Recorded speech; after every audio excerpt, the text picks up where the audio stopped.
The stone step is cool with night damp, and the canal gives off that faint mix of salt, rope, and wet wood before sunrise. You are standing at a Traghetto landing in Venice in the early 1900s, where the first crossings begin before the bridges can carry the whole morning. The gondola is broader than a private one, made for short practical trips, and the ferryman checks it with the kind of care that comes from doing the same work every day. He looks at the pole, the worn edge of the landing, the height of the water against the step, and the space where each passenger will stand. Nothing here is hurried, even when people are waiting. There are rules about where the boat must touch the bank, how many riders can board, which way the hull should turn, and even how the ferryman keeps his feet.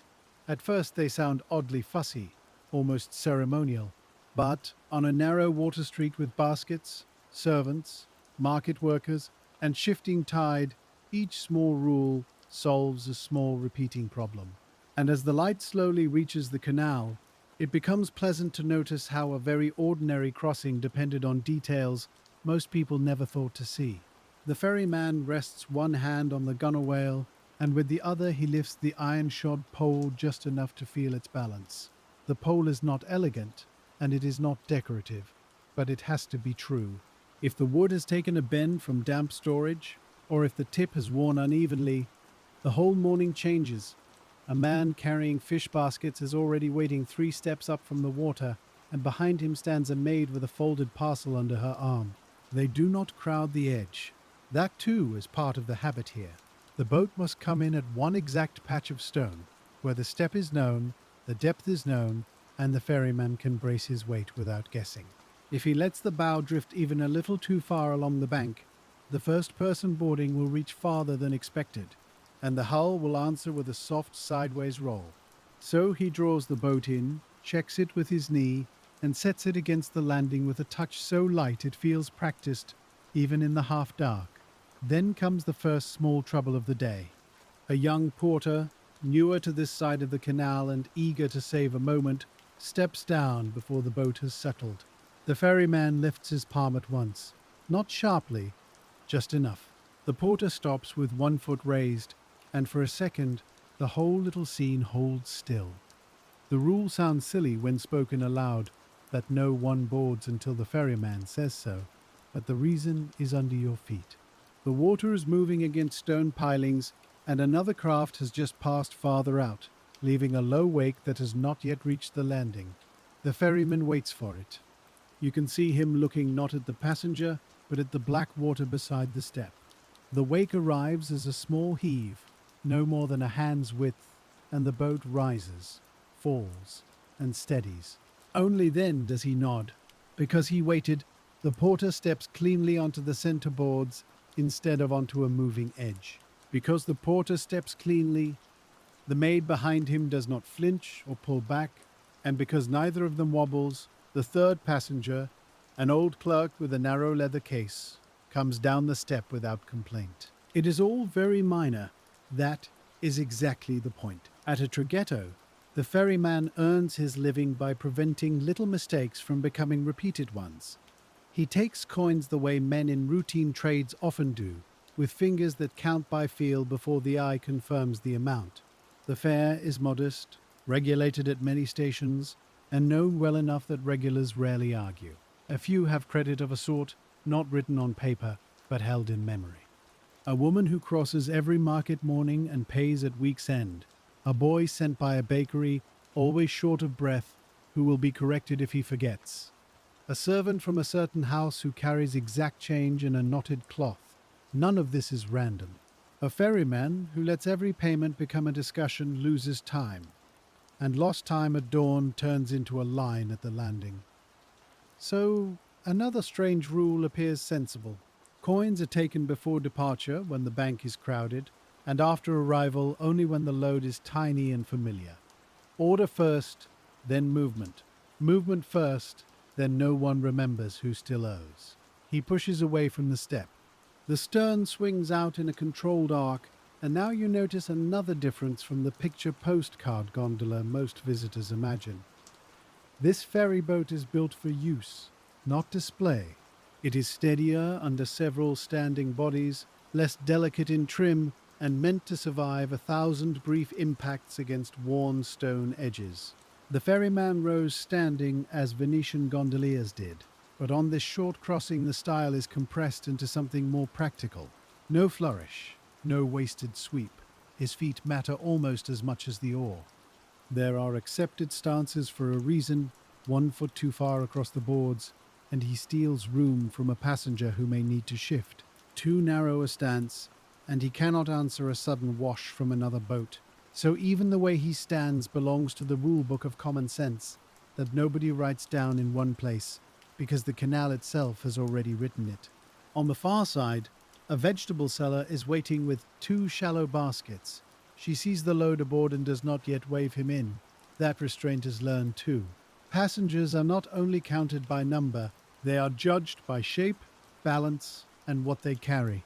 4 empty-handed riders may be lighter and safer than 3 with crates. 1 broad bundle placed high can be worse than 1 heavy sack kept low. This is why the ferryman looks at hands as much as faces. The fish baskets came aboard first, and so he had the clerk stand opposite. The maid with the parcel stayed near the middle because wrapped goods catch awkwardly at skirts and elbows. None of it is formal enough to announce, yet each placement has a cause. At the opposite landing, he refuses the vegetable seller for 1 crossing. He does it with a little tilt of the head, and she accepts it at once. Not because she likes delay, because she can see the surface of the canal turning busier now, and she can also see there is no clean space for her baskets unless someone else leaves. Had he squeezed her in for 1 extra fare, the load would have shifted toward the bow on departure. That would have forced him to correct the angle midstream. And a midstream correction in growing traffic is where the morning stops being calm. So she waits. He unloads first, takes 1 coin after the fact from the old clerk, and brings the boat back lightly against the step. The sky over the roofs has moved from charcoal to pearl. Laundry lines are still, windows are mostly dark, but the city is waking through labor before it wakes through conversation. This is one of the quiet truths of Venice in these years. Before tourists make pictures of it, before later schedules and engines alter the tone, the city is a machine of small crossings. Servants cross with bread, porters cross with account books, market people cross with damp aprons, scales, crates, and news gathered from 3 neighborhoods before sunrise. And because each crossing is short, people are tempted to think it is simple. That temptation creates the next problem. A man in a better coat than the others comes down to the step carrying a cane, and he is plainly not a regular. He has the look of someone staying nearby but not belonging to the landing's memory. He glances at the broader ferry gondola as if it were merely a smaller inconvenience than walking to a bridge. When the ferryman indicates where he should stand, the man smiles thinly and takes another place instead. It is only a shift of 2 steps. Still, the ferryman says very quietly that he must move. The man asks why. There is no anger in it yet, only that familiar disbelief people have when routine labor speaks with authority. Why should 1 patch of board matter more than another, on a boat this short, in water this smooth, for a crossing of only a minute or 2? The ferryman does not answer with a lecture. He waits. Then he taps the board once with the pole. There is a box of lamp glass already laid low near the side, wrapped in cloth, and the man has placed himself opposite it in a way that leaves the stern too light. It would still float. It would still move. But on pushing off, the boat would slew wider from the post. That wider angle would meet the path of an inbound service craft already nosing down the canal with milk tins. The visitor follows the ferryman's glance at last. Now he notices the other boat. Now he notices that the Traghetto leaves from a fixed notch in a moving stream, and that a small change at the landing becomes a larger one 2 breaths later. He moves without another word. Because he moves, the vegetable seller can board after all, with 1 basket at a time. Because she boards in that order, the first basket goes down before the second shifts her weight. Because the stern stays trimmed, the ferryman pushes off cleanly and crosses ahead of the milk boat with room to spare. Again, every cause is tiny. Tiny causes are the whole craft. Midway over, You hear the sounds that define this kind of work, more than any single voice. The wet knock of wood against a mooring post. The scrape of an oar leather, a distant vendor calling from a side canal. A gull once, then silence again. The ferryman's shoes make almost no noise on the boards. That is another working detail people forget. Footwear matters when your trade depends on grip against wet timber. A hard sole slips. A loose fit delays the twist of the ankle used to answer the boat. Even clothes belong to the discipline. Too long a coat catches, too fine a cuff gets wet and cold, and then distracts the hand. Working at a traghetto meant dressing for repetition, not style. Crossing follows crossing. The same bank, the same cut of water, the same half-turn, brace, receive, pay, depart. And because it repeats, every flaw in the system returns too. A mooring rope left carelessly high can snag a basket. A child allowed to board before an elder can block the narrow safe space. A passenger who jumps ashore before the bow settles can drag the hull offline for the next arrival. This is why the rules seem excessive to anyone who sees only one trip. The ferryman sees 60. He sees what one careless moment becomes by the 30th crossing, when arms are tired and the canal is crowded. By full morning, the regular workers are arriving almost by pattern. 2 men from the produce market together, always talking in low tones. A woman with folded linens. A municipal clerk with a satchel that must stay dry. A boy from a coffee house carrying a covered tin that smells faintly roasted and warm. The ferryman knows many of them by trade, if not by name. He also knows who can be trusted to step where told, and who must be watched for impatience. This knowledge is part memory and part economy. A ferryman does not earn more by teaching the same lesson 5 times a week, so he favors habits that reduce talk. Stand there, wait now. 1 basket first. Coin ready. Not yet. These short instructions are the spoken form of a city's practical geometry. Then the landing receives the first true pinch of the day. From the narrow lane behind the step comes a knot of market women earlier than usual, carrying broad baskets on their arms and moving with the compact speed of people already late somewhere else. At nearly the same moment, a refuse boat edges into view farther down the canal, wide and slow, taking more room than anyone likes. The ferryman sees both things together. That is enough. At once, what seems ceremonial becomes arithmetic. Too many riders at this instant means slower boarding. Slower boarding means meeting the refuse craft at the wrong angle. Meeting that craft at the wrong angle means wake striking the Traghetto before the passengers have settled. He has to choose. He can take one more group and collect a few extra fares in the rush, pleasing the waiting women for a moment. Or he can hold to the older limit that everyone complains about when the canal looks passable and the boat looks broad enough. He chooses the rule. Only part of the group will go. The rest must wait 1 crossing.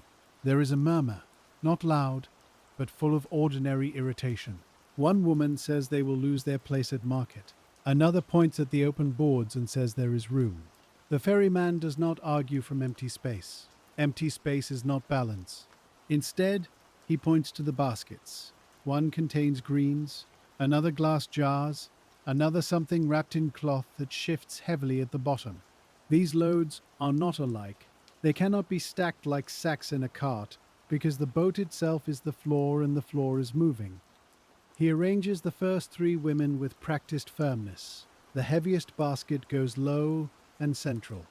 The woman with jars boards second, not first, because her attention is on not clinking the glass, and she is less steady with that worry in her arms. A younger passenger without cargo stands where the hull asks for weight. The others stay ashore, annoyed but safe. Then the refuse boat's wash reaches them in a spread of broken ripples against the stone. The waiting women feel the landing tremble under the bump of water. No one says anything after that. The crossing goes out slower than before, because now the ferryman must thread between the refuse craft and a private gondola trying to cut past on the cleaner side. He gives a call, not theatrical, just enough to mark intention. Call signals on Venice water were part warning, part courtesy, part claim. You say where you are in the flow, so the other worker can solve his own angle before both of you arrive together at a blind inconvenience. The private gondolier answers. They pass with the width of common trust between them. It is not much, but it is enough. That is another thing the rules protected, not simply passengers, but expectations. A city of boats cannot function if every man improvises as if he is alone. When the ferryman returns, the women who waited board with less protest than before. They have seen the canal for themselves now. Impatience has met evidence. One of them even shifts her basket before being told, placing it lower with the rough wisdom of someone who understands weight once she notices it. The ferryman sees this and says nothing, which in such work is often the nearest thing to praise. The morning is fully open now. Light has entered the upper windows. Voices bounce a little more from plaster walls. The smell of bread from one coulee meets the smell of fish from another, and both ride above the old ascent of tide. At the landing, a rhythm sets in that could last for hours if nothing disturbed it. Approach, touch stone, hold, board by order, settle the load, push away, half turn, arrive, take coin, return. It is almost restful to watch because each action has been trimmed by use. But regular work is most tested not when it is busy, but when something enters that does not know the pattern. That thing arrives in the form of a crate. Two porters bring it together, carrying it by side grips and breathing through their teeth. It is not enormous, yet it is awkward, longer than it is wide, and sealed with strips of pale wood. One porter says it must cross now. The receiving shop waits. The ferryman looks at the crate, then at the step, then at the water. He asks what is inside. Glass, one man says. Fine, says the other, as if that explains both urgency and exception. It explains urgency, but not exception. A private delivery craft would be better. A handcart by bridge might be slower, but safer. The porters insist those options cost time and money. Of course they do. That is why people press the Traghetto to become something more than it is. A public crossing invites every kind of hopeful misuse. The ferryman kneels slightly and puts his palm to the crate's side, not to test its exact weight, to feel where the weight sits. One end answers heavier. So the contents are packed unevenly, or one layer is denser, or the crate has taken damp on one side. Any of those means trouble on narrow boards. The ferryman does not refuse at once, because refusal in this trade is cleaner when everyone can see the reason. He asks the porters to rest the crate on the stone, and then he rocks it, very gently, with both hands. The heavier end drags his effort down. That means the thing will want to lead the boat if it is set the wrong way. If it shifts, it will not shift politely. It will make every passenger answer to it. One porter says there is plenty of room. The ferryman agrees that there is room, but not room of the useful kind. The step is narrow, the boat must land, hold, receive and leave again before another craft closes the space. A long crate changes all of that. It changes where feet may go. It changes where hands can reach for balance. It changes how long boarding takes. And in a crowded canal, time itself becomes part of the load. So he tells them the rule. No awkward goods across a mixed passenger crossing when the bank is busy. They may have the next boat if they hire it clear, or they may find a freight craft. The first porter exhales through his nose, already tired of hearing what he expected. The second tries another path. He offers 2 fares, then 3. The ferryman still shakes his head. That is another strange rule that made sense. A ferryman who can be bought out of one sensible custom must then negotiate every sensible custom. The moment he bends for a crate, someone else will bend him for 1 extra basket, or 1 late child, or 1 boarding from the wrong side, and soon no one remembers where the line is. In a city built on habits, the line has to remain visible. The porters grumble, but the crate stays ashore. A seamstress with a wrapped bundle is waved aboard instead. Then a cooper's apprentice with his sleeves rolled. Then an older woman carrying eggs, who is placed near the middle and told, with quiet certainty, not to move until they touch the far step. The crossing takes less than a minute. The refusal will be talked about for much longer. That is how these landings worked. 1,000 little decisions moved outward through the neighborhood, and reputation gathered from them like damp on stone. Some men became known as easy. Some became known as sharp. The best usually became known as steady. Steady meant you would be carried if carrying you made sense. It also meant you would be refused if refusal made more sense. And as the sun climbs, that kind of steadiness begins to matter beyond one landing. The Grand Canal is not a single open ribbon in practice. It is a workplace made of interruptions. Side canals deliver traffic at bad angles. Service boats nose out from under bridges. Private gondolas cut diagonally towards steps where no one expects them. A funeral boat may move slowly and require room. A produce barge may move stubbornly and require more room than it deserves. There are no painted lines on the water. There are only customs, memory, and the willingness of working people to predict one another. So the ferryman keeps his eyes moving. He watches not only what a boat is doing, but what it is about to do. A milk boat with hanging tins has a different rhythm from a sand boat. A private gondola hired by visitors may wobble indecisively before committing to a turn. A refuse craft telegraphs its burden by the shape of its wake. These are things you learn by seeing them every day, not by reading them. The ferryman has read them for years. He knows where one oar stroke too many will put his bow. He knows where a little less speed is safer than a little more authority. And because he knows, some of the oddest rules begin to feel less odd. The Traghetto must approach at a modest angle, not directly. That sounds timid until you imagine the stone step, damp with use, and a passenger leaning before the hull has kissed the bank. A glancing arrival gives the ferryman something to hold against. It lets him break with the side of the boat and his own legs. It lets the passengers feel the touch before trusting the step. A straight, hard approach might look decisive, but it would only make the landing less certain. So the useful way appears, from the outside, almost too careful. That pattern repeats all day. Practical things often look fussy to those who do not bear the cost of failure. A visitor sees delay. The ferryman sees recovery time. A visitor sees an empty patch of board. The ferryman sees a place reserved for the moment when water shifts underfoot. A visitor sees a short trip. The ferryman sees hundreds of short trips laid one beside another until they become the shape of a life. By late morning, the current of people has changed a little. The earliest market workers have gone through. Now clerks appear in dark coats, shop boys with messages tucked into pockets. A woman from a household farther west, carrying a parcel of mended linen. A man with a narrow cage covered by cloth, careful not to reveal what bird is inside. The city is still moving by errands, but its pace has widened. There is more talking now, more impatience too.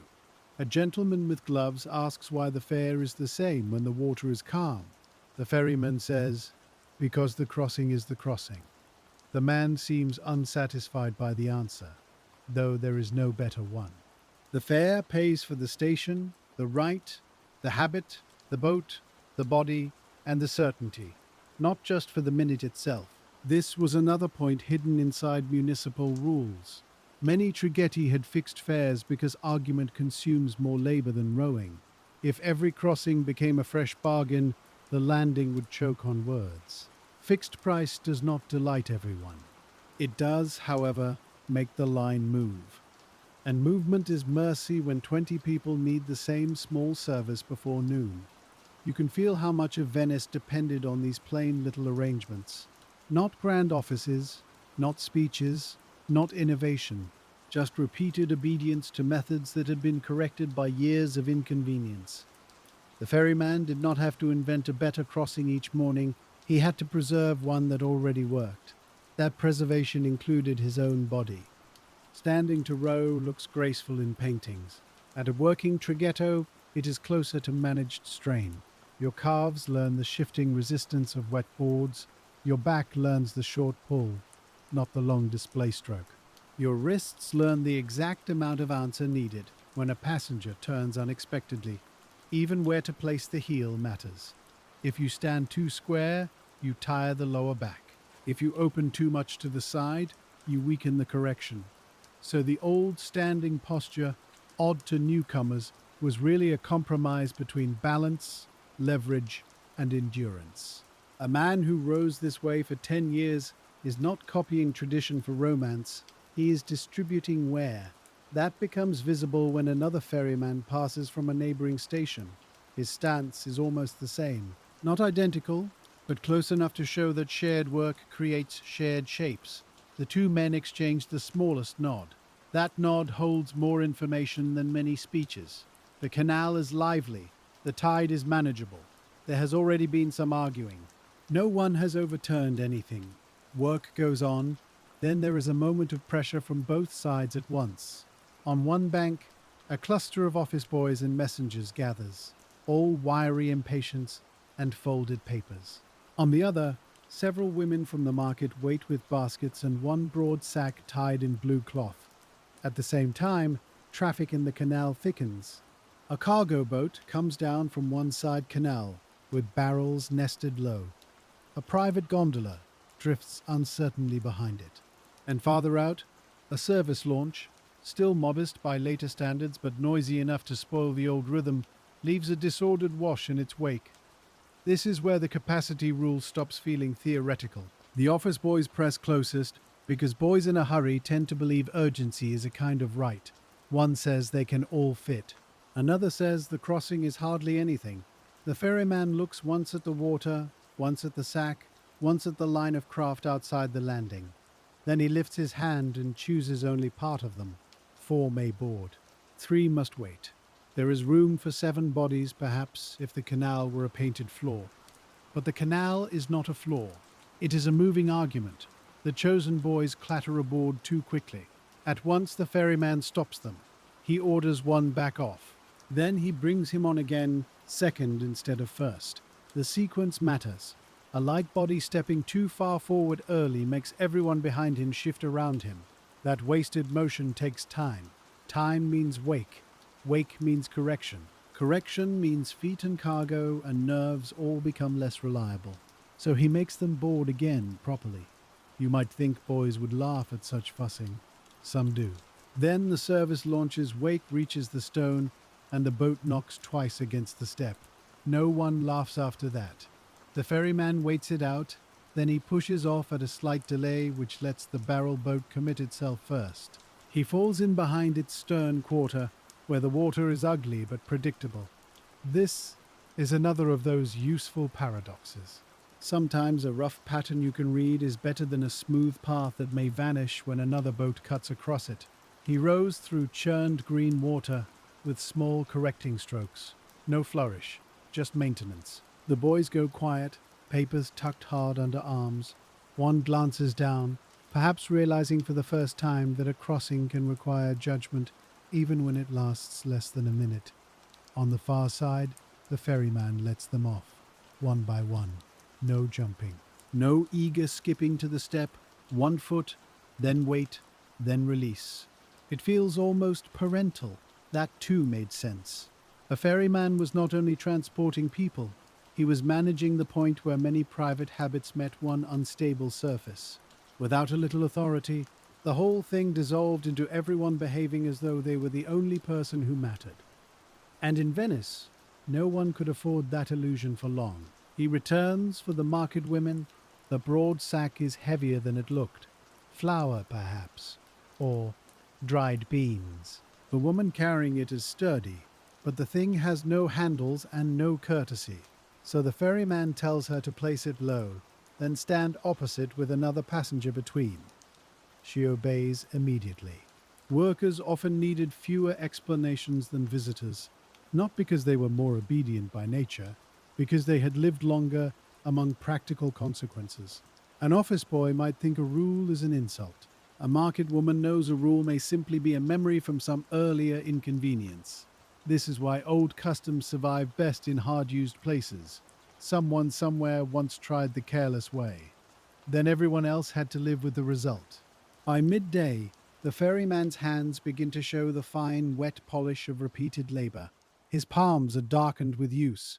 Not wounded, exactly. Just worked.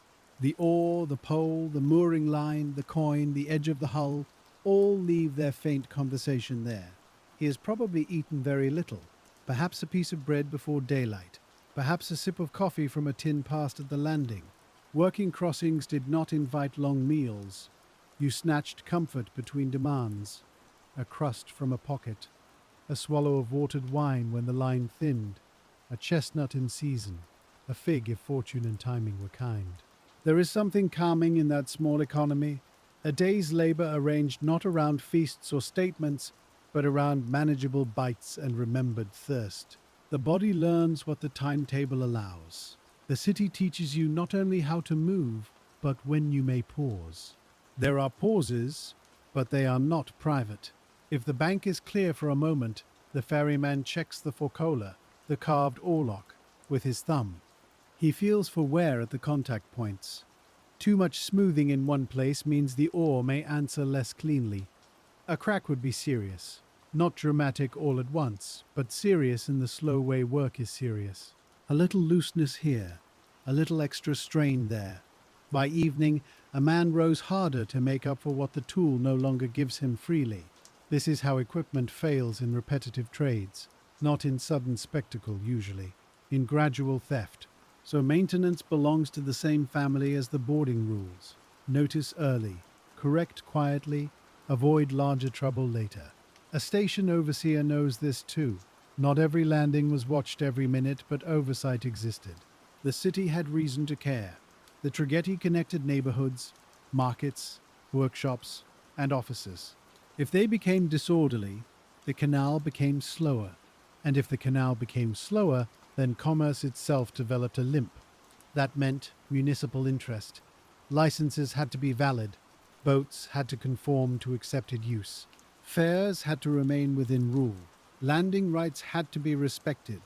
Because one of the oldest causes of quarrel in working Venice was not philosophy, but territory.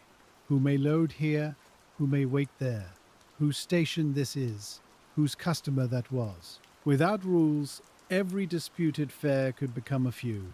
So by the time the sun is high enough to flatten the shadows at the step, the ferryman is working under more than public gaze.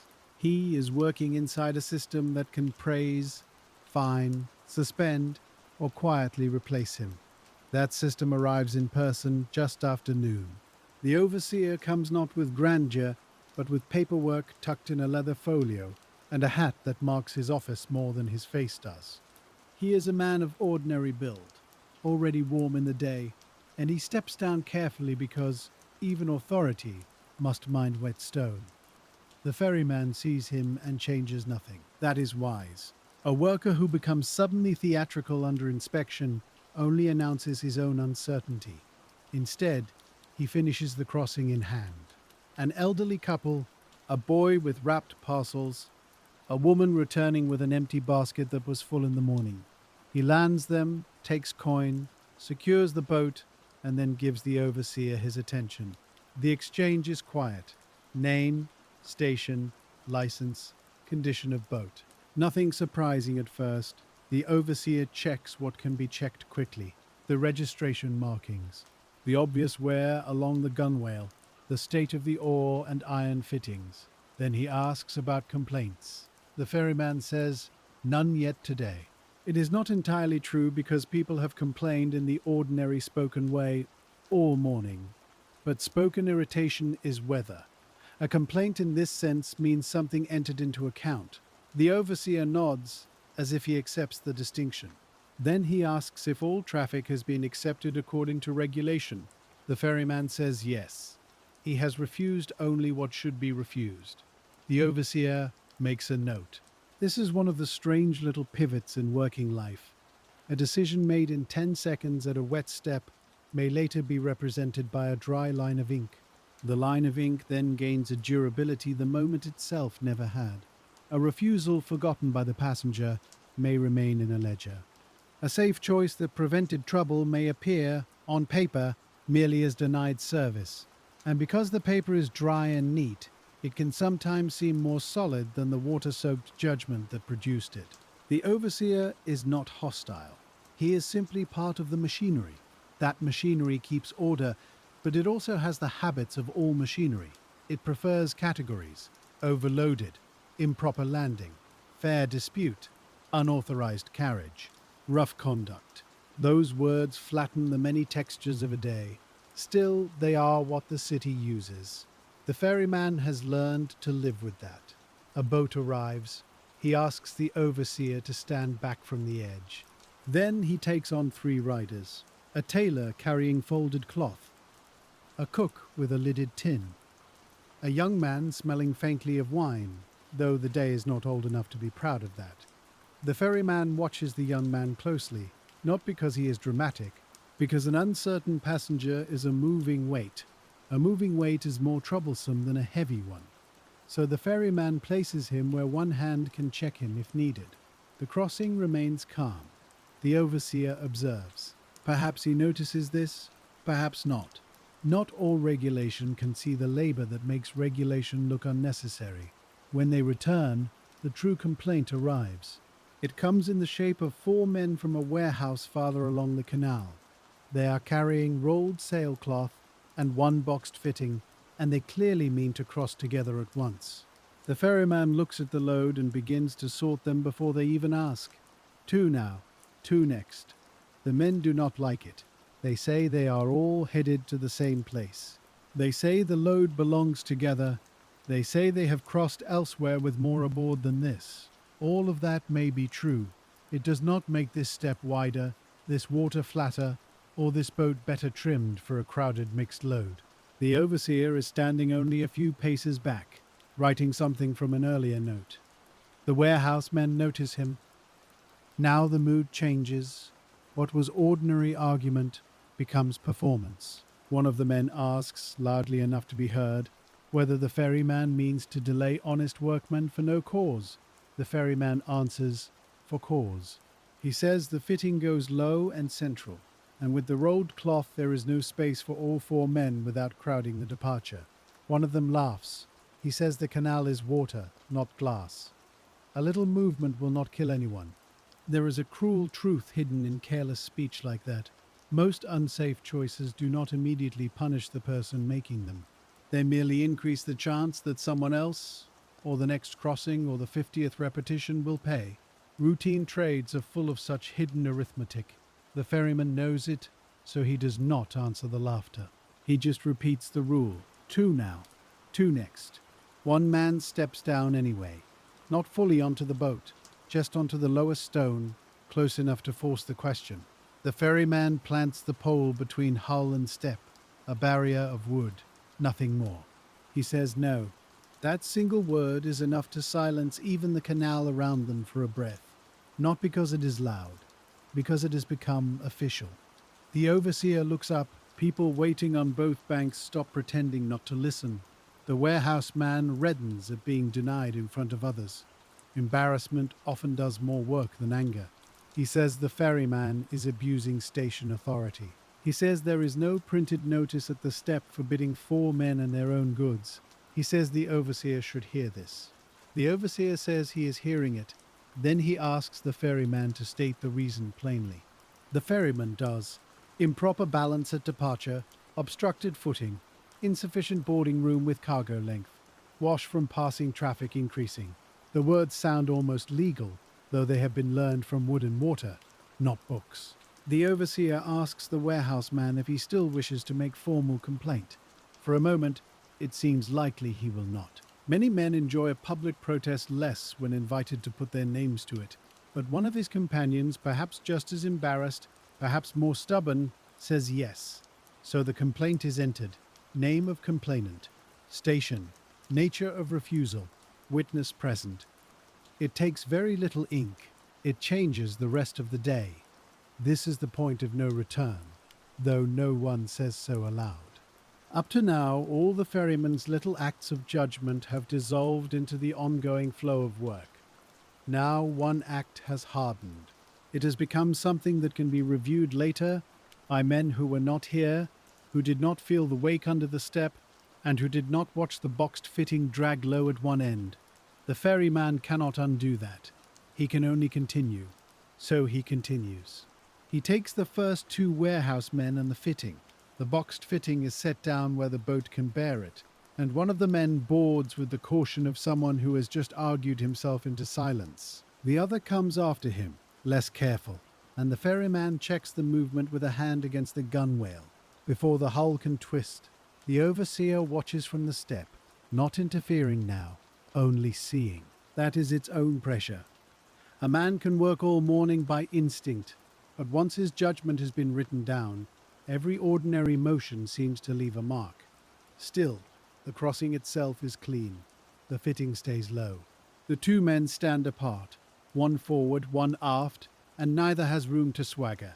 The ferryman pushes off at a modest angle, letting the stern clear the stone before he adds force. A produce boat passes farther out, stacked with pale crates that smell faintly green and wet.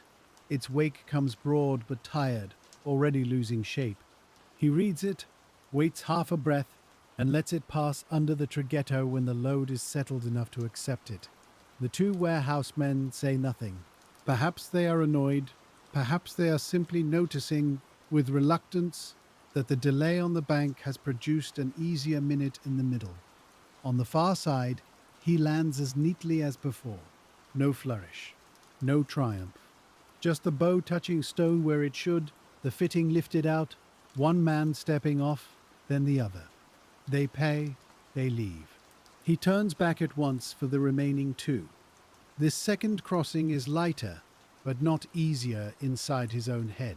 The complaint sits somewhere beside him now, like another passenger who does not move and does not speak. It will travel with him through the afternoon. That is the peculiar thing about official trouble in a repetitive trade. Nothing dramatic changes at once. The canal does not darken. The ore does not suddenly feel strange. Yet a piece of the day has thickened. When he returns, the two men waiting on the original side have a new expression. Not respect, exactly. More like reluctant acceptance.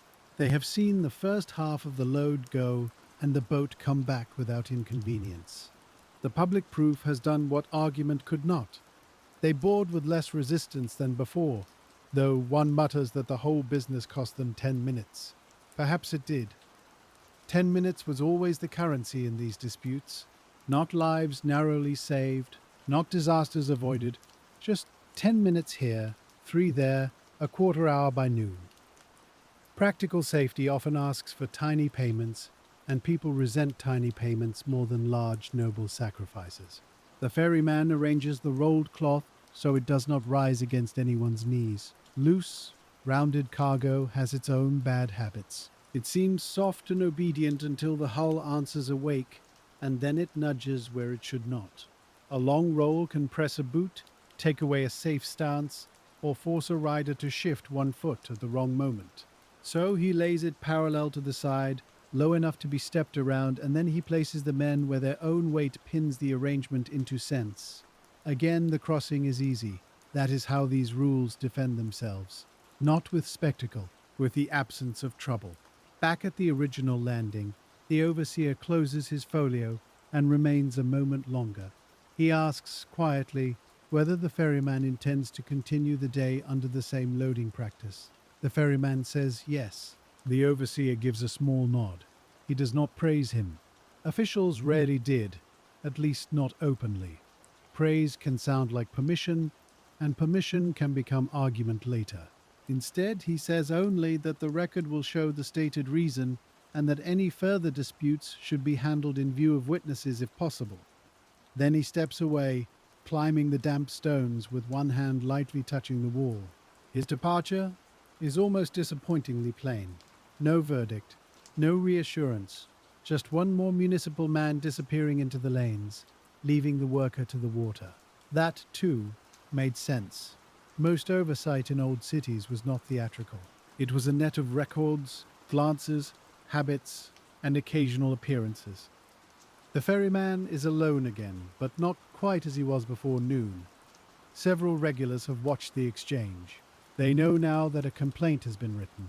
In a close working neighborhood, that knowledge spreads fast and quietly. A woman with onions in a basket does not ask what happened. She already knows enough. A boy from a print shop glances at the ferryman's face with the respectful curiosity children reserve for adults in mild trouble. An old man who crosses every few days says nothing at all, which is perhaps the kindest thing. The work continues because it must. You can feel afternoon beginning, not by clock, but by the changing texture of the passengers. Some return with errands done, some cross carrying less than they brought in the morning, some carry more. A cobbler's apprentice comes with leather wrapped in cloth to keep the sun off it. Two servant women return with market scraps and stale bread for a kitchen use that wastes nothing. A thin priest crosses with his hem carefully lifted, not from vanity, but because canal damp climbs fabric patiently. All of them require the same ordinary management. Stand there, wait now, one at a time. Keep the basket low. No, not that side. Every sentence is small. Taken together, they are the spoken machinery of the station, and now each sentence also serves another purpose. It demonstrates consistency. A ferryman under complaint cannot afford visible moods. If he becomes lenient with one impatient customer and strict with another, people remember. If he raises his voice where he was formerly calm, people remember that too. The safest path is the one he already knows. Do exactly what was sensible before the complaint, and let the pattern itself become his answer. This is harder than it sounds. Routine labor is tiring even on a good day. On a day when you know your judgment may be questioned later, each little decision asks for extra steadiness. A pastry seller comes with a shallow board covered in cloth. The smell of sugar and yeast reaches the landing before he does. He wants to hurry because the pastries are cooling and should be sold while still faintly warm. Warm goods bring better custom. The ferryman sees the temptation in the man's posture, the slight forward lean of someone prepared to board before permission. He checks him with a glance. The seller smiles, embarrassed, and waits. Then he is placed near the middle, board held level, body turned slightly so the cloth does not brush another passenger's sleeve. That careful arrangement preserves not only balance, but dignity. A public ferry carried all sorts. Workers with fish water on their cuffs, clerks with polished boots, servants carrying household things, small traders with foods that could spill or stain. The rules did more than keep the hull upright. They kept people from being jostled into one another's business more than necessary. In a crowded city, that mattered. A woman did not want a stranger's package against her skirt. A man carrying documents did not want brine from a fish basket touching his satchel. A priest did not wish to have pastry sugar dusting his black sleeve, so the ferryman's placements became a quiet social sorting as much as a physical one. He kept order on boards scarcely wider than a room rug. That is part of why stations had customs so exact they could seem absurd from outside.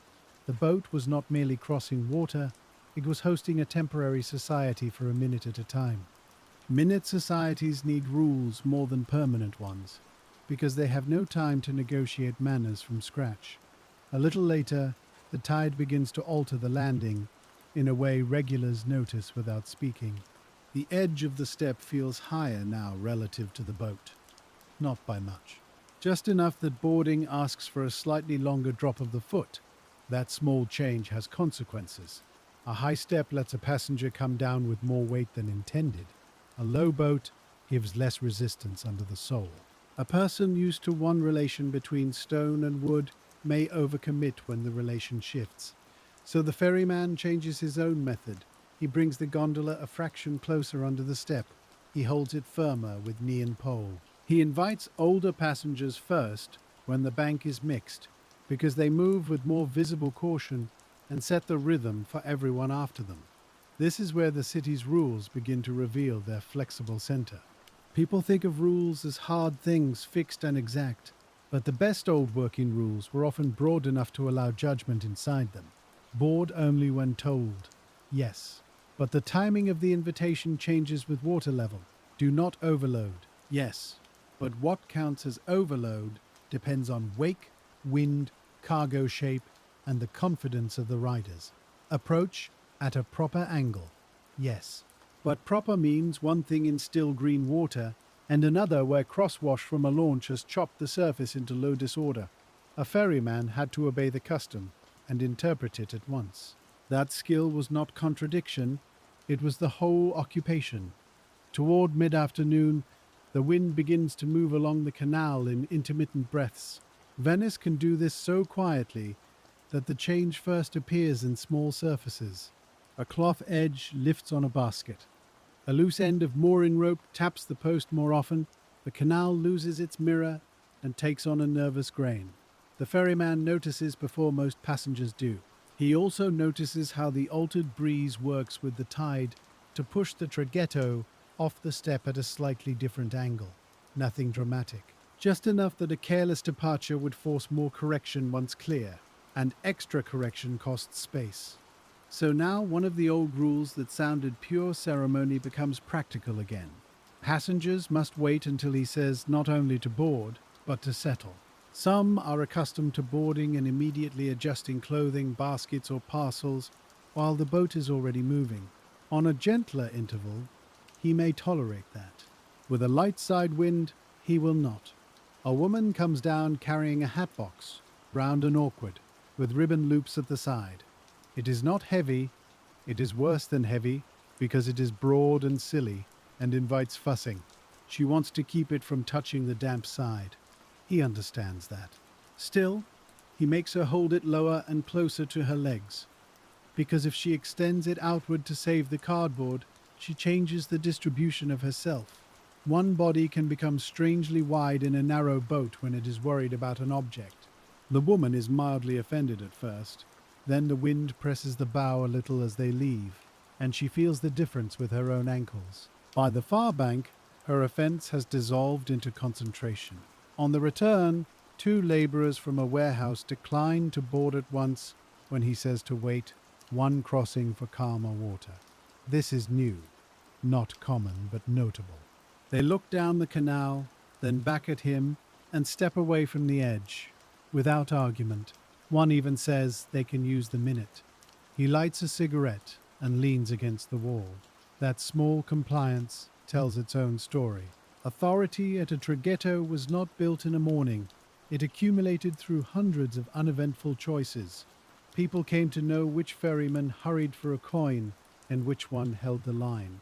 When conditions turned awkward, memory did part of the work. Regular passengers did not need a speech. They had already stored the evidence in their bones.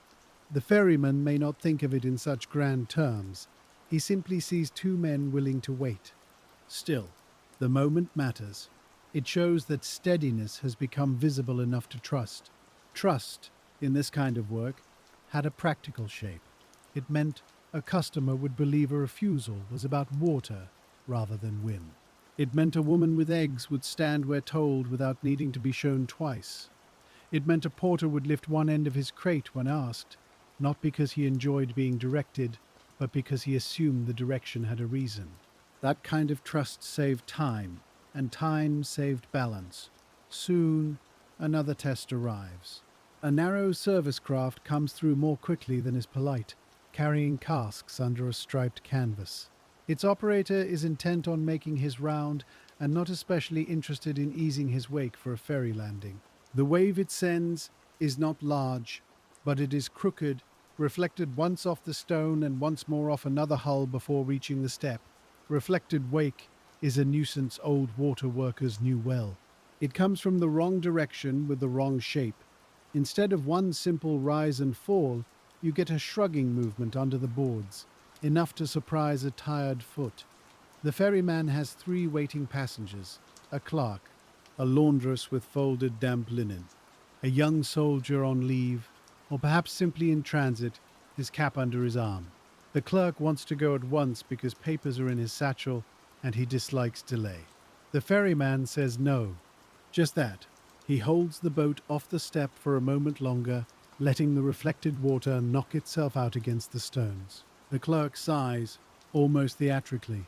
The laundress says, not unkindly, that he can spare 2 breaths if the papers have survived all morning. The soldier smiles at the floorboards. Then the wake reaches them. The traghetto lifts onto one side, taps the step, rolls back, and settles. The clerk says nothing after that. When they board, he boards more carefully than before. The ferryman need not explain. Water has explained. These are the best lessons in such work. Not humiliations, not lectures. Just a passenger feeling, with his own body, why the rule existed. It converts annoyance into memory. Through the afternoon, there are more of these little confirmations. A basket that would have bumped a stranger's knee if placed high. A boy who nearly steps too soon and catches himself because he has learned the ferryman's pause. A package of glassware shifted lower before anyone asks. The station becomes smoother not because the city has become less difficult, but because repetition is teaching everyone in it. That is one reason old urban customs could survive for generations without being admired. They worked on people through use. No one had to love the boarding order. They only had to discover over time that life was easier when they obeyed it. The ferryman's body is feeling the afternoon now. His right hand closes a little slower round the oar. His shoulders carry the fine ache of constant correction rather than heavy strain. Short crossings are deceptive that way. A long row declares itself. 100 small rows accumulate quietly. Standing all day on damp boards asks something from the arches of the feet and the muscles above the knees. Holding a hull to stone asks something from the hips. Twisting under load asks something from the lower back. The old rules were not only for passengers and property, they were for the ferryman's own survival as a working body. Consider the instruction that passengers must not board until invited. It protected balance, yes, but it also protected the man from having to snatch, brace, or overcorrect at awkward moments. Each unnecessary lunge steals a little from a back. Each forced catch against the bank jars the shoulder. Each badly timed departure means a stronger stroke in dirty water. A younger worker can pay those costs for a while and call himself robust. An older worker knows the bill arrives anyway. So custom becomes a form of bodily thrift. You do things the calm way because calm is cheaper in joints and tendons. This truth appears plainly when a neighboring ferryman stops to exchange 2 words across the canal. He has a narrower face, sun-darkened hands, and one shoulder that sits slightly higher than the other. Years of work often leave those little asymmetries. He asks whether the complaint was formal. The ferryman says yes. The other man clicks his tongue once. Not pity, recognition. Then he says to keep every load within the old limits until evening, because there will be eyes at more than one station now. He does not need to explain. Complaints moved through working networks quickly, not through newspapers, through glances, comments, and men who paused at landings. The advice is simple because the answer is simple. When watched, become even more ordinary, especially ordinary. The neighboring ferryman pushes on. His own passengers wait with market bundles. The brief exchange leaves behind a peculiar comfort. Trouble shared among workers loses some of its sting, not because the trouble is solved, because it is recognized as ordinary enough to have a known response. Toward later afternoon, the light changes from flat brightness to something softer on the walls. The city begins preparing in tiny ways for the return flow. Shops thin of midday business, errand runners start retracing paths. Servants appear with emptier baskets and tired ankles. A mason with white dust on his sleeves comes down to the step and rubs his hands before reaching for the fare, as if he does not want lime on the coin. The ferryman notices such things because the work trains you to read hands. Hands tell what a passenger carries, what trade he belongs to, whether he is likely to sway, whether he values his parcel more than his footing. A seamstress's hands hold cloth high and protectively.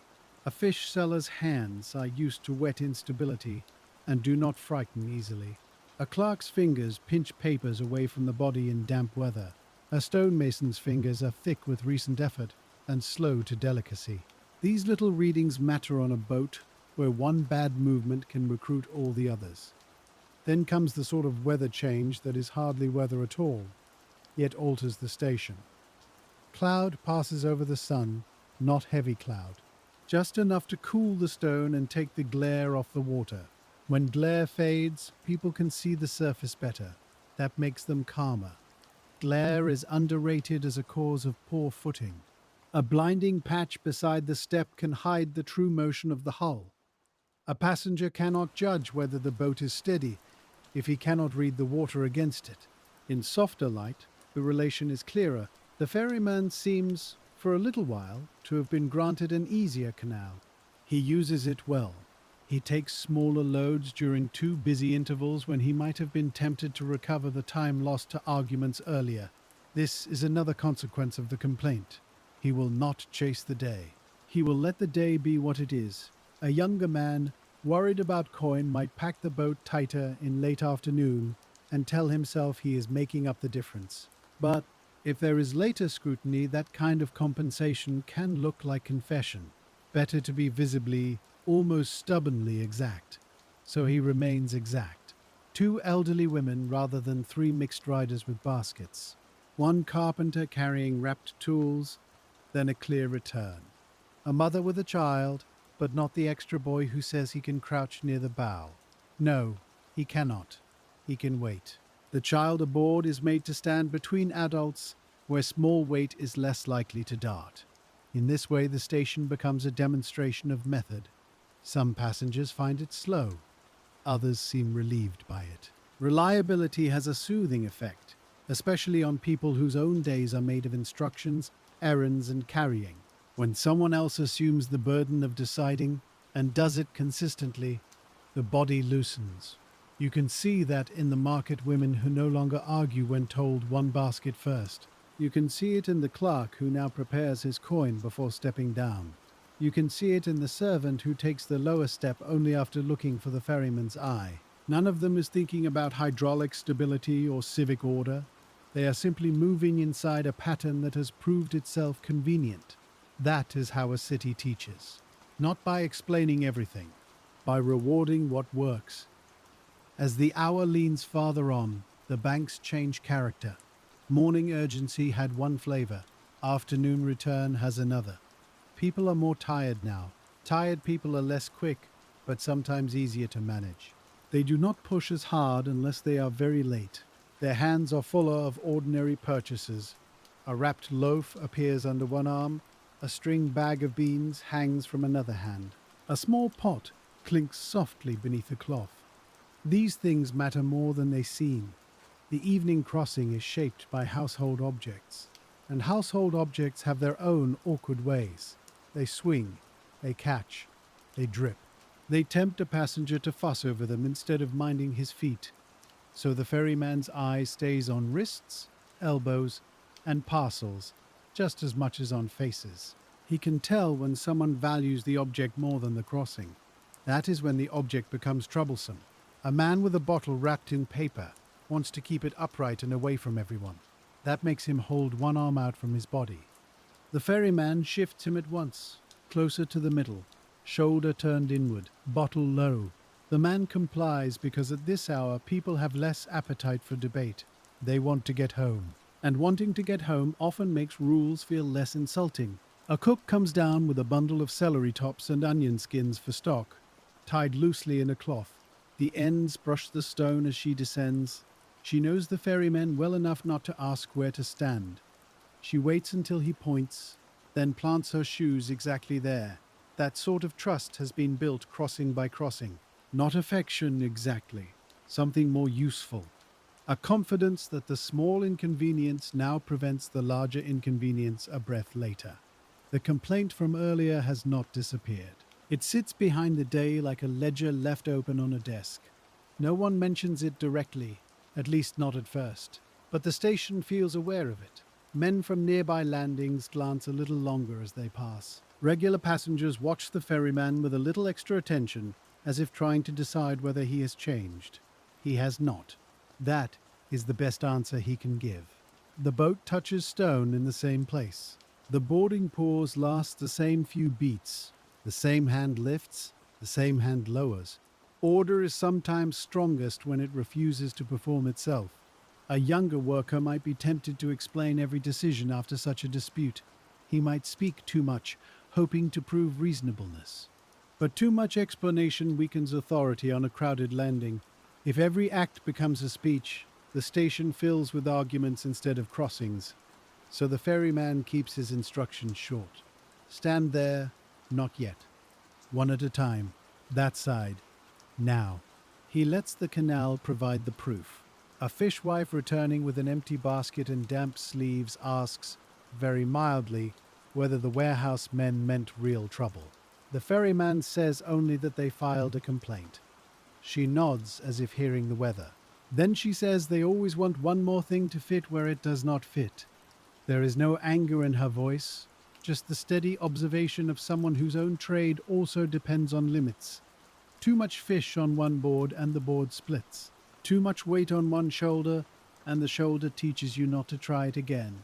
Workers often understand one another through these little translations. Not by sharing the same task, by sharing the same kind of consequence. She boards. She stands where told. The crossing is uneventful, and the uneventfulness is almost comforting now. In these late hours, predictability starts to feel like a kindness. The canal itself shifts character as the bright middle of the day loosens. There is still traffic, but not the same pressing stack of purposes. Service boats continue. Private gondolas still slip through. A barge may lumber by with wood or produce. Yet there are more gaps between them, more moments when the ferryman can see a little farther down the green-brown lane of water before the next interruption arrives. Those gaps are not rest exactly, but they let his body work with less haste. He uses them to keep the station neat. A coil of line is drawn in tighter. A wet patch is glanced at and remembered. A little grit on the boards is nudged aside with his soul. Good closing habits begin before closing time. That is another old truth of repetitive labor. If you wait for the end to become orderly, the end arrives too tired for order. Better to keep the worksite half ready all through the day. That way evening has less to ask. A clerk comes with a folded newspaper under his arm and 2 pairs in his coat pocket. One bulges slightly through the fabric. The ferryman notices because fruit in pockets rolls a person into odd balance. The clerk steps aboard carefully enough, but when he twists to check his paper, the pairs shift, not much. Still enough that his hips answer the motion. The ferryman steadies the boat with one small pressure of the pole and says, almost kindly, "Keep still now." The clerk gives a sheepish smile. He does. Again, this is how the work goes. No grand hazards, just 100 tiny transfers of judgment from one person to another. By the late afternoon, those transfers have their own rhythm. The coins begin to sound different too. Morning fares can be brisk, almost metallic with hurry. Evening fares are slower. People search pockets. They count with tired fingers. Sometimes they offer copper still warm from the hand. The ferryman knows many by touch before he looks. Worn edges. Thin faces rubbed nearly smooth. The slightly heavier, honest feel of a coin not shaved by too much use. Coin handling was part of the station's quiet order, not a side matter. If payment turned messy at the landing, everything else slowed around it. So the ferryman keeps his own little system. Coins for one pocket, larger pieces for another. A brief count when the bank empties. Never a long count in public if a line is waiting. The money is small by the standards of merchants. It is the whole shape of the day by the standards of a working boatman. A crossing here, another there. Steady, not rich. Enough only if the station runs cleanly and no day's earnings are spoiled by fines, suspensions, or damaged equipment. That is why reputation mattered so much. Strength helped. Skill helped more, but trust kept the fares coming in a regular stream. A ferryman known for sudden moods, careless loading, or side bargains could earn quickly for a while. Then people began avoiding his step when they could, or fellow workers stopped helping him in tight moments, or the overseer found more reason than before to watch. A city built on closeness makes character expensive. You pay for a bad one every day. The ferryman knows this. It is part of why he did not bend for the warehouse men. Not only safety, not only regulation. Also the longer economy of being known as the man whose answer means something. That economy becomes visible when a woman with 2 children reaches the landing. The older child, perhaps 8, knows the routine.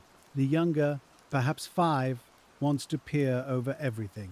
The woman looks tired in the way servants often did at this hour, carrying the remains of purchases and the remains of the day together. Before she can speak, the ferryman takes the older child first, then the mother, then the younger one, into the middle space where an adult hand can hold him. The woman exhales, not dramatically, just with relief that she does not have to negotiate the order herself. She has crossed here before. She trusts the sequence.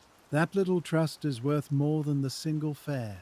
It means tomorrow, or next week, or next month, she will come to this station without wondering whether she will be made to improvise at the edge. Improvisation is tiring. Routine saves strength. The children are quiet for the crossing. The younger one watches the water slap softly against the hull. The older one watches the ferryman's feet. Children often notice the right things. They saw where the adult gaze never lingered. The odd angle of the stance, the quick little correction at the wrist, the pause before the push. A child could understand, without naming it, that there was a pattern here. Patterns calm children. They calm adults too, though adults pretend otherwise. On the far side, the younger child almost hops ashore before the boat has settled. The ferryman catches him with the word, "No more. Wait." The child freezes. Then the hull gives its final small kiss to the stone. Then he is allowed to step. The mother thanks him with her eyes more than her mouth. Such moments were the station's real social fabric, not speeches about civic order, just repeated little rescues from the cost of everyone's haste. As the light lowers, word of the complaint returns in a quieter way. A neighboring oarsman, carrying no passengers for the moment, lets his craft drift near enough to speak. He asks whether the overseer took notes in full. The ferryman says yes. The other man shakes his head once. Then he says the warehouse clerk who filed it is known for pressing every public service as if it were private hire. That is useful information, though not exactly comfort. It means the protest did not come from pure surprise. It came from habit. Some men tried every boundary because boundary testing had often paid them before. The neighboring oarsman advises him to put his own account in writing before the evening is too late. Simple words. No drama. Load shape. Crowded bank. Unsafe footing. Witness present. Plain facts. That, too, was part of old working life. Not just doing the work. Learning how to describe the work later in a language that officials would accept. Water workers had to become part boatman, part memory clerk. The ferryman nods. He will do it. But first there are still crossings to make. The day does not pause for paperwork. A carpenter with wrapped chisels. Boards after a priest with a parcel of candles. The arrangement is delicate for reasons that have nothing to do with theology. Sharp tools and wax do not belong against each other. One nick, one crush, one little sticky transfer in warm hands, and two strangers leave annoyed. So the ferryman turns the carpenter slightly, lays the wrap tools low, keeps the priest opposite, and clears the whole problem before it develops. Again, no one aboard may even realize a problem was there. That is the ferryman's best work. The troubles that never become visible. A young man in better shoes than the others comes down carrying flowers wrapped in damp paper. Flowers change a person as surely as glass does. They make him tender-handed and self-conscious. He wants to protect the blossoms from every touch and every drop. The ferryman knows at once that this passenger will sway in service of the bouquet if left to his own devices. So he places him where one side is clear and tells him quietly not to turn around once they depart. The man obeys with surprising seriousness. Perhaps the flowers are for courtship, perhaps for apology, perhaps for a room where someone is ill. Venice carried all these private errands inside public routines. The Traghetto did not ask the reason. It only required that each reason stand still for 1 minute. And as the stream of crossings continues, the ferryman's own fatigue deepens into that dull, even state particular to familiar labor. Not sharp pain, not fresh effort, a broad wearing down. His lower back keeps the memory of every departure. His hands close around the oar because they have been doing it all day. almost more than because he tells them to. This is where old rules about method become a kind of mercy to the worker himself. A proper landing angle saves the hips. A pause before boarding saves the shoulder. Limiting the load saves the knees when bracing at the step. People often imagine regulation as something imposed from above. At these landings, much of it was simply accumulated knowledge about how not to break a man before he reached old age. That old age was visible around the city. You could see retired or half-retired water workers walking a little unevenly along the fondamenta, one shoulder lower, one hand permanently broader from rope. A stiffness in the turn of the torso. These men were records too. Their bodies preserved what years of damp labor had cost. You learned from looking. A younger ferryman who dismissed the old customs as needless fuss might discover, 10 winters later, that his back did not share the opinion. So the rules survived because they solved more than one problem at once. They protected passengers in the moment, they protected the station through the season, and they protected the ferryman across years. A station is not only a place. It is a pace a body can survive. Toward what would now be called early evening, more known faces return. The vegetable seller from morning comes back with far lighter baskets. A little wilted leaf remains caught in one corner. She jokes that he refused her at dawn and now has to carry her home in pity. He gives the sort of almost smile that workers permit themselves when the line is short. She boards exactly as before, one basket down, then wait, then the other hand free. Habit has become a shared language between them. An old clerk with the same narrow case crosses again, slower than he did before noon. The case is tucked under his arm in the identical way. People often finish the day in the same shape they began it, only softer around the edges. The ferryman sees these repetitions and, perhaps without ever saying so, takes some comfort from them.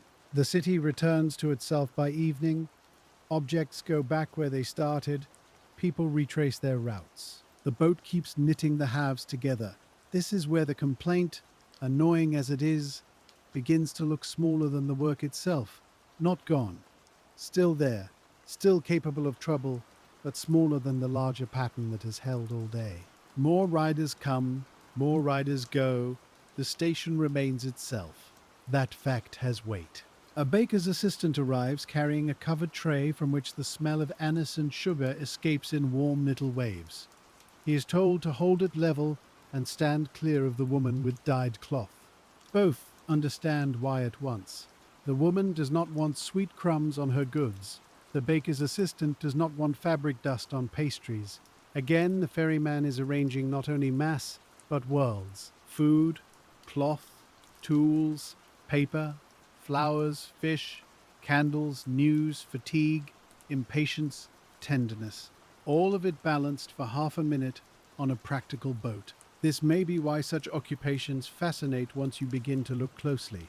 They are small theatres of order without any need for applause. Everything depends on competence. Almost nothing draws notice when competence succeeds. Then, in the middle of this steadier stretch, a small but revealing thing happens. A man approaches from the lane carrying a narrow chest with brass corners. It is not too large, it is not absurdly heavy, but he asks before reaching the step whether the ferryman wants it turned lengthwise or crosswise. That question alone tells you something. Either the man has crossed here before with awkward goods, or he has learned from others how the station works. The ferryman says lengthwise, low, hinge side inward. The man nods, as if hearing instructions from a carpenter at a bench. No resistance. No wounded pride. He simply follows the method. The chest fits, the crossing is easy. What could have been a quarrel in the morning has become routine by evening. That is how customs spread. One person complains. Another asks in advance. The city edits itself. A little later, the overseer does not return, but his shadow does in the form of caution. A woman who has known the ferryman for years leans in and asks whether he means to close on time despite the complaint. He says of course. Why would he not? She shrugs and says some men would try to earn extra and show confidence. He says confidence is not the same as sense. That answer may be the truest summary of the day so far. The bizarre-looking rules of the Traghetto were not displays of confidence, they were displays of sense. Stand here because the hull will answer better. Wait now because reflected wake has not yet reached us. One fewer rider because the wind has moved. Use this step because the stone below it is worn to the right depth. Take coin before departure because after landing the line will lose track. No mixed load with awkward cargo because feet need room more than goods do. Each custom looked small enough to mock. Together they made the crossing dependable. And dependability was the whole business. Without it, a traghetto became merely a boat. With it, it became public infrastructure in miniature. There is a brief lull. In that lull, the ferryman finally counts what he has collected so far. Not openly at the edge, a little back from the stone. Quick fingers. Eyes still lifting every second or two to the water. He is not totaling riches. He is making sure the day still makes practical sense. No missing coin from a distracted moment, no pocket confusion, no accidental undercount. For men in small transport trades, accounting was another version of balance. If the boat had to sit level, so did the day's earnings. One pocket too full of coppers meant difficulty making change. One fare forgotten in the rush meant the next crossing began in irritation. One dispute over money could stain a whole station's reputation by sunset. So even this is done with method. Large to one side, small to the other. Known regulars remembered. Uncertain ones settled immediately. Then back to the edge as another pair approaches. The first is a woman with lace wrapped in tissue. The second is a laborer with a sack of charcoal fragments for some secondary household use. A strange pair only if you imagine Venice by postcard and not by labor. The ferryman arranges them as calmly as any other, the lace high and inward. The sack low and away from white things. The laborer, seeing the lace, looks self-conscious about his sleeves. The woman, seeing the charcoal, lifts her parcel a little too high. The ferryman lowers both worlds into a livable relation with two instructions and a pointed space on the deck. That was often the practical art of these workers, not making everyone equal, making everyone compatible for a minute. Compatibility is enough for a city to function. It does not require affection, only boundaries and predictability. As dusk inches closer, the banks grow quieter in sound but thicker in tiredness. People speak lower. The stone itself seems to cool. The water darkens under the bridges and keeps the last of the lighter sky in long rippled strips down the middle. The ferryman's movements become, if possible, even more economical. Nothing extra survives to this hour. The body sheds flourish first. Then unnecessary words. Then any motion not directly useful. Approach, hold, receive, turn, return. There is peace in that narrowing. A day of many judgments reduces back into pure method, yet the complaint still asks its due. It must be answered in writing, or at least noted before memory blurs under fatigue. So between two brief crossings, when the bank empties and no craft immediately presses the lane, the ferryman borrows a scrap from a nearby shop boy who knows him. Then, using the hard flat top of a mooring post and the support of his own knee, he writes in the plain hand of a working man, accustomed to records, but not in love with them. He writes that a group of 4 warehouse men with rolled sailcloth and 1 boxed fitting sought passage during crowded afternoon traffic. He writes that the cargo obstructed safe boarding room. He writes that the fitting was uneven in weight. He writes that wake and traffic conditions increased the risk of unstable departure. He writes that 2 men and the fitting were taken first, and the remaining 2 after. He writes that the municipal overseer was present. Nothing more. No insult. No self-defense beyond fact. This is wise. Too much heat in a written statement can make a sensible man sound uncertain. Dry detail serves him better. The paper will not feel the canal. It can only read sequence. So he gives it sequence. A passing neighbor asks if that is his side of the trouble. He says yes. The neighbor says, make sure the time is clear. He adds it. The time matters because time explains the water. A safe load at noon might be a foolish load an hour later, when traffic thickens and wakes begin returning from stone. So he writes the hour as carefully as the reason, then folds the paper once and slips it into the driest pocket he has. That small act settles something in him, not the complaint itself, only his own part in it. The rest will belong to officers, to other men, to later reading. For now, the landing still needs to be worked, and evening has its own rules. The last useful business of the day is different from the first. Morning passengers carry purpose forward, evening passengers carry fatigue back. That changes everything. Tired people step more slowly, but they also forget themselves. They think of soup, of lamps, of children, of dry shoes. They drift toward the edge while looking over their shoulders. They hold a package tighter than the rail. They assume the shortest crossing of the day can be done by habit alone. So the ferryman becomes, if anything, more exact. A cooper comes with a hoop under one arm and resin on his cuffs. He is placed near the side, hoop lowered at once, because round things have a way of claiming more room than they deserve. Then a servant crosses with a covered pot that smells faintly of broth and celery. She is told to hold it low and close, not because the pot is heavy, but because steam makes people protective, and protectiveness widens the body. A little later, the visitor in the better coat from morning returns, perhaps from business, perhaps from supper, plans not yet kept.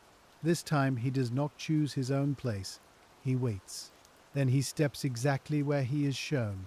That is one of the quiet rewards of steady public work. You seldom win arguments, you simply outlast them. The city learns your pattern and stops pressing every corner of it. The light goes softer on the plaster walls. A bell sounds somewhere beyond the nearest lane. Not urgent, just part of the hour arranging itself. Across the canal, windows begin to hold more shadow than sky.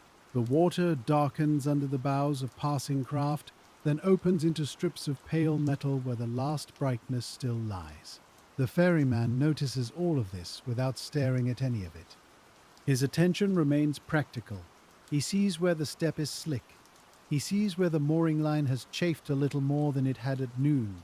He sees that the forcola has taken the day's use and will want wiping before night damp sits on it too long.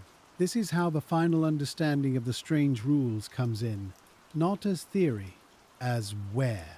A fixed landing point saves the stone from random battering and saves the hull from meeting unknown edges. A boarding order saves ankles, yes, but it also saves the gunwale from panicked grabs and side strain.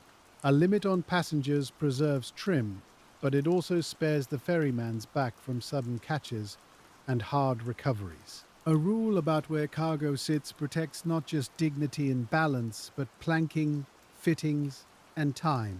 Every custom is doing more work than it first admits. That is why old working people defended them so stubbornly. The rule was never only the rule. It was the memory of repairs not needed, quarrels not started, muscles not wasted. A final busy patch arrives just before dark, fully takes the canal. These are not the hurried market loads of morning. These are the late returners and the people who hoped to beat the dimness but did not. A clerk with ink on one thumb, 2 women with bread and onions, a boy from a coffee house carrying an empty tin that smelled warm earlier and now smells only metallic and faintly sweet, then a man with a bolt of cloth wrapped in paper, then an older woman carrying nothing at all, only herself, and standing with the care of someone whose knees tell her what weather is coming before any cloud does. The ferryman takes them as they come, never more than suits the water, never fewer without reason. And because the complaint has made him more visibly exact, the waiting passengers accept his limits with less protest than before. That is another odd little truth. Once a worker is seen refusing pressure publicly, many people stop trying. His pattern hardens in their minds. He becomes easier to deal with precisely because he became harder to move. The final reveal of the day is not dramatic. No official returns with a verdict. No apologetic warehouse man appears in the lane. No one declares the ferryman right. Instead, the ordinary public gives its smaller judgment. People keep boarding. They hand over coins without bargaining. They ask where to stand before they ask whether there is room. They trust him to say no when no is sensible. In Venice, that kind of trust was not sentimental. It was a form of civic usefulness. A ferryman whose answers were predictable made the canal calmer for everyone around him, even for those who never thought his name. At last the line thins, not vanishes all at once. It just grows patchy. A pause long enough to look down the canal, one more crossing, then another after a short wait, then none. The evening air settles cooler on the damp step. Somewhere close, a door opens, and the smell of cooked garlic lifts briefly into the lane, then drifts away. A private gondola passes with softer voices aboard than the daytime boats had carried. A work barge moves farther out, heavy and slow, taking darkness into itself. The ferryman waits another minute, in case someone comes hurrying from the alley. No one does. So he begins the closing habits that matter almost as much as the opening ones. He draws the boat in and lays it to the stone exactly where the morning will want to find it, not wherever it happened to stop, where it belongs. The rope goes around the post with the same economy as every other motion today. Secure, but not tangled. Firm, but not so hard set that tomorrow's damp fingers will curse tonight's impatience. This too is rule by experience. A badly tied line in darkness becomes a delay at dawn. Then he wipes the boards. Not ceremoniously, just with a piece of cloth and a few practice sweeps, taking away the day's grit, the water beaded on the worn planks, the little traces of traffic that would turn slick overnight. A Traghetto boat was a workplace first. Clean boards meant surer footing in the morning. He checks the iron at the bow. He checks the edge of the gunwale where too many hands have rested and too many stones have kissed. He runs his thumb along the forecola again, feeling for fresh roughness, fresh looseness, fresh complaint from the wood. Nothing serious, just the ordinary tally of another day. That is a comfort. The city often survived by ordinary tallies, not perfect condition, not elegant condition, usable tomorrow. That was enough. He lifts the oar and the pole and stores them where the night damp will do the least harm. Wood remembers neglect in a way busy men sometimes forget. Leave a tool poorly through one wet night, and the next week works a little harder because of it. So the tools are put where they should be. The ferryboat settles against the step of the small creek. Then stillness. Only after the boat is secured does he count fully. Coins into the palm, then to the other hand, then into little-known groups by habit more than by sight. The result is ordinary. No windfall from evening traffic, no collapse either. A working day's sum, trimmed perhaps by refusals that cost him 2 or 3 fares here and there, but preserved by the same refusals from greater trouble. This was the practical arithmetic behind all those odd Venetian regulations. One extra rider might earn a little now and risk much later. One badly placed crate might satisfy a customer and leave a damaged rail, a shaken passenger, a written complaint after a stumble, or simply the body's fatigue advanced by one more useless strain. Steady earnings came from being boring in the best sense. Reliable, repetitive, uneventful. The complaint paper is taken out once more. He reads his own brief account in the failing light, not because he doubts what happened, but because words on paper seem to belong to another world until you look at them twice. The facts are there. The hour, the load, the overseer, the reason. Enough. Not everything a man knows can be carried into a record. The way the boxed fitting dragged at one end, the angle of the reflected wake, the mood of the men before they stepped down, the accumulated knowledge in his legs when he judged the departure too crowded, those things do not sit well in ink. Still, the plain account is what he has. He folds it again, tomorrow, or the next day, it may be asked for. Until then, it stays close. A neighboring shopkeeper leans out to say the water is rising a little with the evening turn. The ferryman nods. He has already seen it. You could read the city through a landing if you spent enough years at one. Water level, trade flow, local tempers. The hour bread returned home. The hour office boys vanished. Our respectable people became less impatient because darkness makes everyone value firmness over speed. These things were the science of the station, though no one would have called it that. Just observation, repeated until it became instinct. One of the last people to pass the landing is the old clerk from morning. He is on foot now, not crossing, only taking the lane above the step. He lifts 2 fingers in the smallest salute. Perhaps he knows about the complaint. Perhaps he knows only that the ferry was run properly all day. Either way, it means the same thing. The public has noticed the shape of the work. That is all a man in such a trade could hope for, not admiration, recognition. The canal after dark is not empty. Venice was never so simple. But the working edge of the day has drawn inward. Voices are fewer, wakes are broader and less frequent. The sounds separate from one another again. A distant oar, a rope touching wood, the hollow knock of a boat farther down seeking its own resting place. Near the step, the tide Traghetto moves only enough to remind you water is always working under stillness. The ferryman stands for a moment with one hand on the post. This part is not idleness. It is the final check. Listen for strain in the line. Watch the boat settle. Make sure nothing has been left where damp can spoil it or where a thief can pocket it out of convenience. Then look once more at the step itself.